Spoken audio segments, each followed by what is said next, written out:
Now, I know what you're thinking. This is one of those videos where a guru claims that he's not a guru and he's going to show you the most ethical way to make money online. No, this is not ethical. I've been selling courses for 2 years now, and I'm going to show you the most unethical and the most manipulative techniques I've seen people use and that I've used myself in order to help other people sell a bunch of courses. And I'm not going to tell you how much money I made these people with selling courses. I'm just going to show you. So to be brutally transparent with you, this is not my own account. This is an account of one of my clients that I helped scale. We started working together when he had 0 subscribers. 6 months later, we were at 120,000 subscribers. He's now at 145,000, but I only contributed the first 120,000. Then later on, what we did was with these followers and all of our subscribers on YouTube and on Instagram, we actually launched a community. It was called Oscar's Community because we didn't come up with any cool name.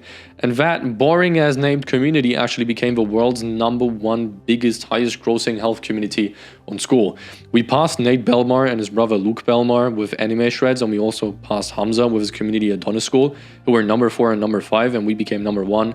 Won the school games with, it says 1,600 people at $49 a month, which is great money, but that's actually not true. We just set the number there for a new launch. But the actual number was 1,800 people at $39 a month. So that's a bit less than $1,649 a month. I just want to be fully precise here. And then from there, we actually upsold them to the high ticket and got a bunch of people into the high ticket offer. Then won a cool trophy by school. They sent it to my client's house, and now he has a trophy sitting in his room. And you don't actually need that many subscribers. You can also launch an info business very successfully with 5,740 subscribers, like one of my clients, Jake Tran. He made $10 million from his real faceless channels, and then now teaches other people how to launch faceless channels. So the first thing is to actually determine who to sell to, because the only thing that is worse than being broke is to be famous and broke. I've seen a lot of entrepreneurs launch courses and nobody bought them, and they failed miserably in front of all their friends and families, and that was only because they didn't know who to sell to. It was only until I understood this one concept from Carl Gustav Jung that it actually changed the way I launch businesses until this day. It's a concept that's called the wounded healer archetype, and it was actually taught to me by my philosophy teacher 2 years ago when I was in school. So the first step is actually to determine who to sell to, and I would love to show you some examples of who Iman Gadzhi is selling to and who Charlie Morgan is selling to. If you look at Iman Gadzhi, he's actually not selling to anybody random, but he's selling to himself from 8 to 10 years ago. The Iman who didn't start SMMA before, but who would love to start an agency and make money and get out of the rut, the situation that he's in, and retire his mom. That is why he's talking about retiring your mom, dating, values as a young man, and SMMA and business. That is how he scaled his YouTube channel to 5.66 million subscribers. Then he had a second channel now, which is basically targeting a man from 6 years ago when he wanted to get into info, when he had a huge agency but wanted to launch an info product. That is called Iman Gadzhi business. So we're not targeting any random people, we're targeting ourselves. It sounds weird, but you're gonna understand in a moment why we do that and why everybody, even Andrew Tate, does that.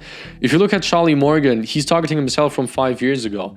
It's just a guy who wanted to do client acquisition but couldn't get any clients. So what he's doing is he's actually not uploading any videos about client acquisition, but he's uploading videos about mindset, targeting the exact person that he was 5 years ago.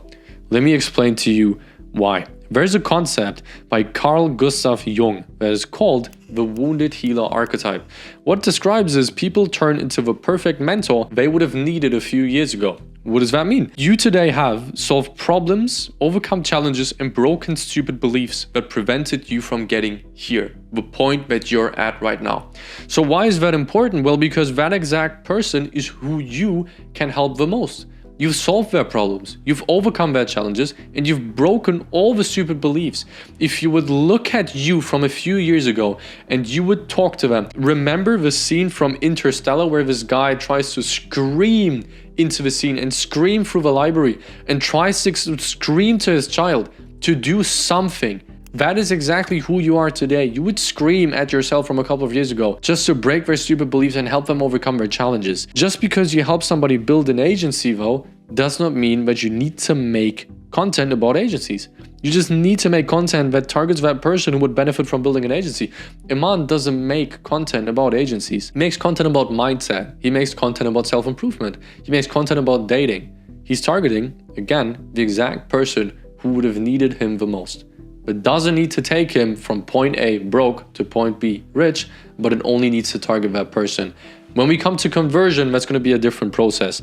Charlie Morgan makes videos about mindset to beginner entrepreneurs because he has an offer for client acquisition for beginner entrepreneurs. Since most entrepreneurs start with a service, since it has the lowest barrier to entry and you need clients. But his videos have actually nothing to do with client acquisition, but it's about you'll never watching short form again. Therefore, you need to ask yourself, what is it I wish somebody had helped me with a few years ago when I needed my solution the most? The answers are your content topics. Tristan Kormody, CCO of Educate, meaning the Chief Content Officer of Educate, which is the company of Iman Ghazi, told us we needed to try out dozens of ideas with Iman until we found topics that were in demand and authentic. The viewers realize if the content is authentic or not, and that is most important. That is why the Wounded Healer Archetype is so important. So now the question is, how do we gain omniscient awareness over your topics, and why do we actually need to gain omniscient awareness?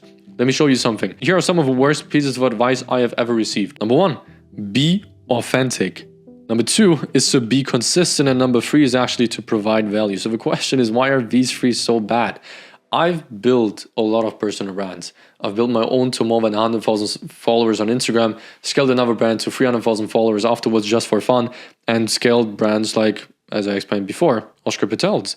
Let me show you why that is so important. Here's what you should actually do, which is gain omniscient awareness, try everything, and gain attractive value. For every successful creator who stayed consistent, posted a lot, and provided value, there's actually an entire graveyard of thousands of creators who did the exact same thing but did not succeed. You just rarely see them because they never managed to show up on your feed because they failed. So what's the solution? Gain omniscient awareness over your topics with view stats and actually the Reels option on Instagram. Let me show you how I scaled my personal brands.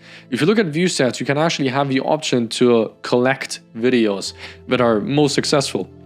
Look at this video. This has a 7.4x average of the amount of views that it usually gets. This has a 16.3x, 14.5x, 15x, a 5.7x. What this basically means is these videos reached 5.7 times more views than they usually get on YouTube. So these ideas are actually proven. We are finding out what works and what doesn't. We do the same on Instagram. We look at this video, 102,000 likes on Instagram, and all these videos have more than millions and millions and millions of views. So why is this important? We are still gained 516,000 followers with a singular reel. I'm going to show proof later on. We analyzed what our competition did successfully. Then we eliminated, reduced, raised, and created elements to improve what worked already. We now had our own concept, something that nobody could get anywhere else. And if you look at it, we reached 8.9 million views with that concept. We added or we created a new call to action that told people follow the channel, and that actually had a very good reason for them to follow the account, and we gained 516,000 followers through that reel. That's around 5.6% of people actually following it. So we made it better. So to make it better, we need to try everything until we don't. What does that mean? Let's look at the reel again. This was our 27th video, and we posted a reel a day for 27 days. Every single reel was a new idea. 26 ideas flopped and 1 idea hit. That was the reel that went viral. If you look at it here, 8.8 million views. And now is at the step where we say until we don't. Why? Once you have your one idea, you rinse and repeat until it doesn't work anymore. People didn't follow you, so you reinvent the wheel again. A lot of people think, oh, I need to reinvent the wheel. I need to be creative all the time, get new ideas. No, these people followed you because they liked what they saw. So they want to see more of what they saw. Otherwise, they wouldn't follow you. That is the concept of following somebody. So they followed because they want to see more of what made them follow you. Let's look at it again. After uploading that reel and reaching 8.8 million views, we actually did it again and again and again and again. 1.7 million, 180K, 400K, 260K, 740K, 2 million, 625K. Always the same concept, rinse and repeat, rinse and repeat, rinse and repeat, rinse and repeat.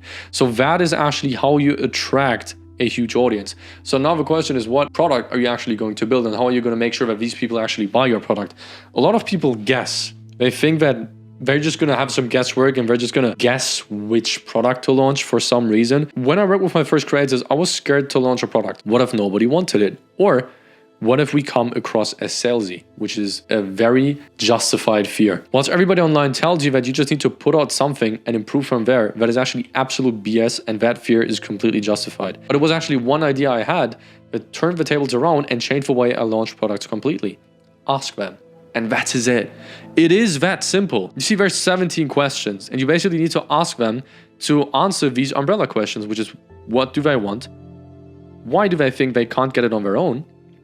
And why do they want it? And under these questions of why can't they get it on their own, they will either think it is internal failure, which means they can't do it on their own, or external failure, which is my situation doesn't allow it for me to do it on my own. These are the most important to determine. One, why somebody would buy from you, and two, why somebody wouldn't buy from you, because they're still going to think that they're not disciplined enough for your product or don't have enough time because of their 9 to 5 or whatever. Once we knew the answer to all 17 questions and therefore all 3 umbrella questions, every launch was a win. And here's exactly why. Listen, we knew what they wanted and why they can't get it, right? So we could answer these questions. So we built a product that got them what they want despite the problems that prevented them from getting it. We proved it worked through results. And that trust in our product was now inevitable. So now they actually trusted our product. So the question is, all right, if somebody trusts our product, why wouldn't they buy from us? Quite simple. Well, because listen, we knew why they believed they couldn't do it despite our product. There was internal failure that they were afraid of. So we posted the result of people who had the most common reasons for internal failure in our stories and YouTube videos. And internal failure was now impossible. Let's say that you're going to tell me, yo, this is a great fitness product, this is a great diet, but I'm not going to be disciplined enough. And then I show you over and over and over again a video of somebody or WhatsApp chats of somebody telling me, I'm not disciplined enough, I don't have enough time in a day, I failed every single diet until today. And I'm going to tell you, hey, this client of mine failed every single diet that you failed at as well, but she succeeded at this diet. Then you're going to start to believe more, because you're going to think, damn, she had the same internal failure, but still she won. So they build relatability to the successes of your clients. And then we actually also knew why they believe they couldn't do it despite our product. This time, external failure. So we posted the results of people who had the most common reasons for external failure in our stories and YouTube videos. External failure was now impossible, and failure was simply not an option anymore. And every objection was pre-handled before they ever saw a landing page or sales call booking page. So before people even wanted to buy from us, we actually convinced them to buy from us. We already built 80% trust with people before they even hopped on a call with us. And it's possible that some people even buy at 60%, 70%, or 80%. Trust, most people buy at 90%. So we actually didn't need to do too much of a sales calls, and sales were now inevitable for us. If you want all 17 questions we asked them to ensure this outcome, I actually have this file all the time because I work with my clients, I give it to them, and they just ask their audiences these questions. It's really hard to get all 17 questions answered, but that's also explained in the document. Here's the link. If you're watching the YouTube version of this video, this is probably a video for my client. I'm going to include the link in the description. It's going to be one of the first links. So in order to actually pre-handle the most common objections these people have and actually sell to them as best as possible, we need to build a YouTube Instagram ecosystem. Here's the thing. YouTube is the best place to nurture people, and Instagram the best place to sell to people. And that is a fact. A YouTube video with 10,000 views and pre-handling objections with 2 pitches, one in the first 3 minutes and one at the end, will be outsold by an Instagram story sequence with 10,000 views with short, punchy text and some results and Q&As. That sounds insane because the Instagram story costs so little time in comparison to the YouTube video, but that's a fact. So why do we actually need to use YouTube videos in the first place? If you use YouTube to nurture people and Instagram to sell to people, you build a perfect sales ecosystem that is actually impossible to escape in its entirety, printing money from all ends. Let me tell you a little story. When we started working together with Oscar Patel, we actually experienced every failure in the book. We pitched at the end of our videos like idiots, our stories made little sales, and we thought we needed to niche down. But if that's the case, why do the biggest guys in the space like Aman and Charlie earn a fuck ton with broad content? I would love to explain it to you. Because you can nurture that broad audience into wanting to buy from you. If you lead people from Instagram to YouTube, because Instagram is perfect to grow an audience, but YouTube is perfect to sustain and nurture an audience, we actually have growth videos that we lead people to from Instagram. And these are usually vlogs or educational videos, right? And then we actually have objection videos. Objection videos are videos where you pre-handle the most common reasons of internal failure and external failure that people do not buy from you. There's usually a raw talk video. This is the most effective video when it comes to nurturing people in its entirety, and that's case study interviews. You need to make sure to ask the right questions, have your data, and actually make sure that you structure it in the right way so that you make sales as well through the objection videos. But this is the best way. If you have case studies already, amazing, use them. If you don't have them, get them. Don't even bother with a raw talk if you haven't opportunities to get the case study interviews. And we have sales videos, VSLs, again, case study interviews and educational videos that have seamless pitches in the first 3 minutes and a hard pitch in the last minute. A seamless pitch is a pitch, but is actually not sensed by people who don't want to buy from you, but it builds intrigue with people who want to buy from you, to not piss off the people who are not ready, and to sell to the people who are ready. That's a very complicated concept and it requires a lot of learning. And then you actually apply the 3-to-1 ratio, which is actually free. I don't know why I wrote 2 free growth videos and 1 nurturing video. And if you do that, that's the best way to grow on YouTube. If you have a lot of growth through Instagram, you can change the ratio and do 2 nurturing, 2 growth. And then we get into the selling part, right? Because we can not only nurture people and get people to, let's say 80% trust, but we actually need to get them over the buying line, so that there must be a point where we can offer them to buy something. That's what we do on Instagram. If you didn't mention, I didn't mention a landing page until today. And usually you want to avoid a landing page because Instagram outperforms landing pages. You lead people from YouTube back to Instagram. That's weird because you led them to YouTube, but you led them from Instagram when they were raw to YouTube to nurture them. And now when they're nurtured, you lead them from YouTube back to Instagram. And that is where you sell to them. If we lead them from YouTube to Instagram through VSLs and case study interviews, which means we don't tell them, click on the link in my description to get on my landing page and watch another VSL and buy my product or book a call with me. We tell them, click on the link in the description to send me a DM and we could have a talk. And you do that in VSL's case study interviews or in educational videos through seamless pitches or hard pitches. And then you have 3 opportunities. Either you use Q&A stories to lead people through Q&As into, you just have an Ask Me Anything question sticker and you have 4 to 6 questions that you actually answer that are related to your product or to your solution, right? Your product could be a coaching, your solution could be a certain diet, and then people will ask questions about that diet. If I believe into your solution, most likely they will believe into your product. If I don't, they won't believe into your product. Then we post a call to action after 4 to 6 questions, and after that, we post 1 to 5 results. There's an alternative to nurture where you answer 5 to 15 questions, do not pitch at all, but actually post results after. That's possible as well. You can nurture through YouTube, but you can also nurture through Instagram, but this is probably the only way. Post results, post questions, yada, yada, yada. The third way is to actually have direct sales via YouTube to Instagram. I have a second way.